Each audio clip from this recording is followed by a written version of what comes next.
Patna express को subscribe करना बिल्कुल ना भूलें।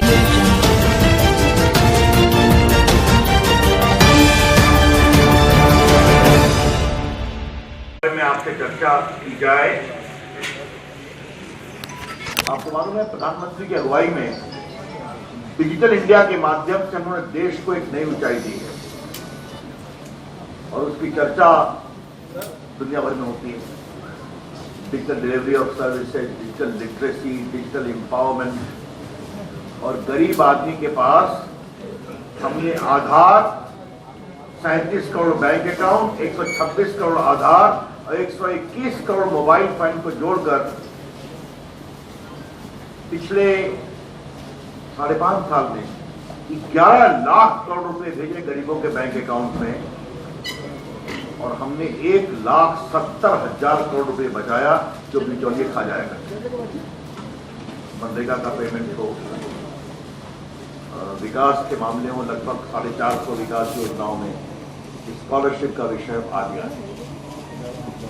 मैं समानता अपनी चर्चा नहीं करता, लेकिन आज क्योंकि मैं पटना का हूं और मेरे पटना के पत्रकार मित्र हैं, तो मुझे लगता है कि मैं आपको इस बात को शेयर करूं कि एक बहुत बड़ी संस्था है जो दुनिया में डिजिटल गवर्नेंस का मेजरमेंट करती है। लंदन में पब्लिक पॉलिसी में वर्ल्ड बैंक के लोग हैं, उसमें बाकी कैम्ब्रिज और यूनिवर्सिटीज के लोग हैं।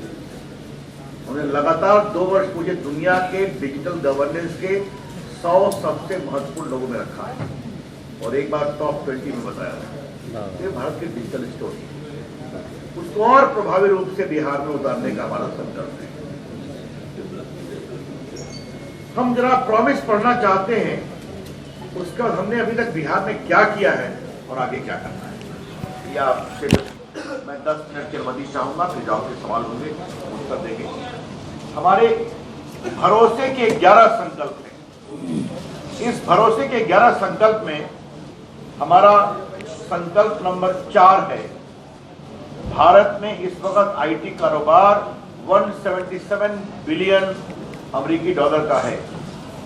इस अवसर का लाभ उठाते हुए हम बिहार को नेक्स्ट जनरेशन आईटी हब के रूप में विकसित करके अगले 5 वर्षों में 5 लाख से ज्यादा रोजगार के अवसर उपलब्ध कराएंगे। ये हमारा वादा है। हमारी बुनियाद क्या है, आपको हम बताना चाहते हैं। बिहार में अब तक 33 पासपोर्ट सेवा केंद्र पोस्ट ऑफिस पे खुल गए हैं जो डिजिटली कनेक्टेड है, जहां आप अप्लाई कर सकते हैं। ये नंबर 1। बिहार के 3,140 कोड ई कोड होते हैं, 3,140 कोड ई कोड होते हैं। जूम किए। जब मैं दिल्ली में मंत्री था तो मुझे एक बात का बहुत मलाल था कि बिहार के लोगों को एम्स में जाना पड़ता था, पहले रजिस्टर कराइए, फिर उसकी तारीख पड़ती थी। आज आप ई हॉस्पिटल के माध्यम से, ऐप से अपना डेट बुक करा सकते हैं और आपको डेट मिल जाएगा, दिल्ली जाने की जरूरत नहीं। हजारों पेशेंट उसका लाभ है। पटना का एम्स और पटना का आईजीएमएस, ये दोनों ई हॉस्पिटल हो गया है। ई स्कॉलरशिप, भारत सरकार अपना स्कॉलरशिप भेजती है सीधा बैंक अकाउंट में। अब तक लगभग हम लोग 5,000 करोड़ रुपया देश भर के विद्यार्थियों को भेज चुके हैं। मुझे आपको बताते हुए खुशी हो रही है कि बिहार में 8 लाख विद्यार्थियों ने अप्लाई किया और 144 करोड़ रुपया हम उनके अकाउंट में भेज चुके हैं। हम देश के 6 करोड़ लोगों को डिजिटल लिटरेट बनाना चाहते हैं, डिजिटल साक्षर। उसमें बिहार में 21,44,000 लोगों को हम डिजिटली लिटरेट बना चुके हैं। मुझे सबसे आपको शेयर करते हुए भरोसा होता है, संतोष होता है कि कोरोना काल में हमारे पोस्ट ऑफिस और हमारे डाकिया ने बिहार के गरीबों को, जहां ना एटीएम है और ना बैंक का ब्रांच है, नाव से जाकर उनके गांव में अब तक कुल 455 करोड़ रुपया डिलीवर किया भारत सरकार का डिजिटल पेमेंट। और आपको मालूम है कि वो बैंक से निकाल सकते हैं 10,000 करोड़, 10,000 रुपया मैक्सिमम लिमिट। तो 455 करोड़ कितने लोगों को, 23 लाख लोगों को हम लोगों ने कोरोना काल में मोबाइल ऐप से पेमेंट किया। मैंने ई कोर्स बताया, डिजिटल लिटरेसी बताया, आपके ई पासपोर्ट बताया, ई स्कॉलरशिप बताया। बिहार में मोबाइल टावर की संख्या अब दुगनी हो गई 14 की तुलना में जब हम लोग आए। हमने एक बिहार में बड़ी सेवा शुरू की है जो देश में भी है, कॉमन सर्विस सेंटर। ये क्या है? डिजिटल खिड़की, आपका पासपोर्ट बनाते हैं, रेलवे का टिकट देते हैं, लैंड रिकॉर्ड देते हैं, आपको डिजी लॉ की सुविधा देते हैं, इत्यादि इत्यादि। इनकी संख्या बिहार में लगभग 6000 थी 14 में। मैं इसको बढ़ाकर अब ले गया हूं 34,611। लगभग 1,20,000 बच्चे बच्चियां काम करते हैं। ये बिहार के हर ग्राम पंचायत में है और आज देश भर से जुड़े हुए हैं। और आपको जानकर खुशी होगी, मैंने कोरोना में इन बच्चों से कहा कि तुम लोग कुछ ई स्टोर खोलो,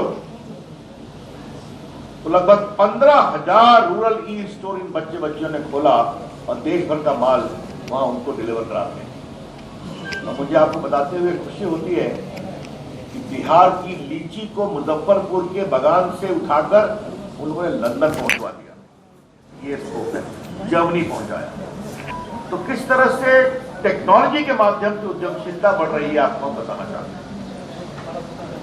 मित्रों, हमने एक STPI निर्णय किया है दरभंगा के लिए और एक भागलपुर के लिए। पटना में लगभग 1200 यूनिट काम करती है STPI में, software technology park of India. और हम सिर्फ वादा नहीं करते, हमारे दरभंगा का टेंडर अवार्ड हो गया है 15 सितंबर 2020 को। फिर रिपीट करता हूं, STPI की 2 मंजिला बिल्डिंग बनने का दरभंगा का टेंडर 15 सितंबर 2020 को अवार्ड हो गया और भागलपुर का टेंडर 17 अगस्त 2020 को अवार्ड हो गया। एक जगह 10,000 स्क्वायर फीट एरिया है, 1,000 लगभग 17,000 स्क्वायर। अब हम आपके सामने आते हैं, उस दिन प्रधानमंत्री ने भी बात की अपने भाषण में कि हम ऑप्टिकल फाइबर नेटवर्क देश के 6 लाख गांव में पहुंचाएंगे। इसका एक बैकग्राउंड है, मैं आपको बताना चाहता हूं कि प्रधानमंत्री 15 अगस्त के पहले सारे मंत्रियों से राय पूछते, मुझे क्या बोलना चाहिए बताओ, तो राय देते। इस बार हमने एक राय दिया उनको आदर से कि सर, हर गांव में बिजली आ गई, हर गांव में सड़क आ गई, अब भारत के 6 लाख गांव में ऑप्टिकल फाइबर नेटवर्क ले जाया जाए, पावरफुल इंटरनेट।